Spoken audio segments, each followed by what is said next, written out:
Hello dear listener, TW here. Join me as I traverse 100 years of horror cinema, one flick at a time. Bride of Frankenstein, 1935. First and most obvious question out of the way, why was Frankenstein 1931 not on the show? Answer, it was competing with Dracula, and while I prefer Frankenstein, Dracula is so iconic it just had to be the choice. Quick summary of Frankenstein 1931 then. It came out shortly after Dracula and was an even bigger hit and created the iconic image of Boris Karloff as the monster. Plans for a sequel were underway but didn't get off the ground for some time. Different scripts, directors and titles occurred. Bride of the Monster made more sense logically but was not catchy enough, although the title was used by Ed Wood years later. James Whale is back as director, but perhaps reluctantly. The audience wouldn't notice, however, as the shooting of this picture is one of the most well-executed, dynamic and pleasing of the entire Universal monster pictures. The film starts off with a dour ending of the original, a seemingly dead Henry Frankenstein after his fight with the monster. This is presumably before the tacky happy ending of the first film that was tacked on at the last minute. A quick note on names, Henry is the main man, his friend was Victor. The reason for the name swap from Mary Shelley's novels are not clear. Two things are established quickly. Baron Frankenstein, Henry's father, is evidently dead, and Henry, our protagonist, has survived despite some hemi-acting by others who still did not understand that the camera means you don't need to perform to the back of the theatre.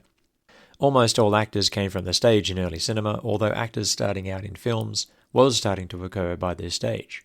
The audience quickly sees that Karloff has returned as the monster who survived the first film. The plot concerns the second part of the novel, which makes the two films here a complete adaptation, although not a faithful one.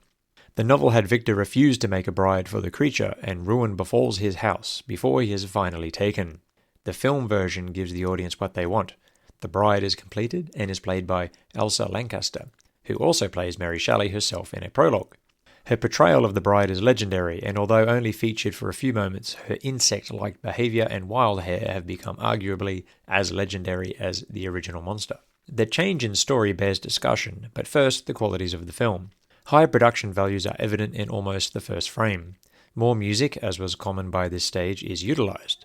The recap of the plot of the first film by Mary Shelley was common, of course, as home video was not an option and there was no guarantee audiences would recall their previous picture.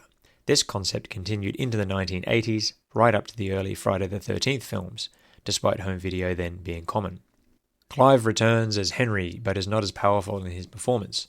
Indeed, the character himself is sidelined, and the dominant doctor is Pretorius, played to perfection by Ernest Thesiger. His portrayal is a delight and makes the great film even better. Every moment with him manipulating the situation to get his own way, like any true villain, is a delight.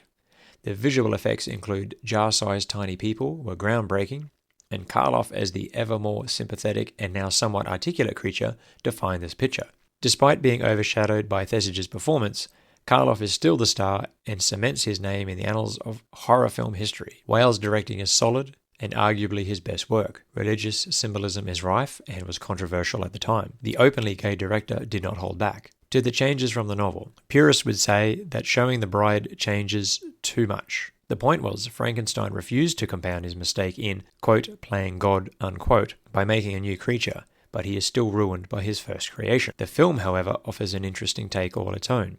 The ending shows Karloff's poor monster rejected by his new bride, and it is the monster who realizes the error and destroys himself, the bride, and Pretorius, allowing Frankenstein and his new bride to escape. Sappy Hollywood ending? Sure, but it gives the monster more agency than Shelley's novel ever did. He realizes that he too was playing with God, and that the evil Pretorius must also be punished. It's a powerful and interesting choice, which is undermined somewhat by the monster's survival for the sequel. Shelley's novel rightly deserves its place in history as one of the great pieces of literature. So too these two films that act as a subversive but brilliant adaptation of the highest caliber. They help shape cinema and pop culture for generations and are well worth any film fan's time. Enjoy.